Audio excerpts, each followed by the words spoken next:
Umagang kay ganda, mga katropa at kapamilya.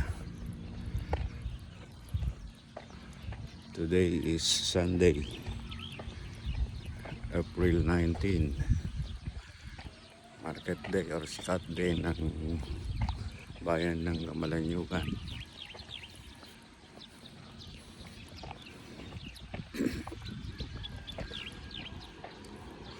Hope and pray that you enjoy the whole day ahead.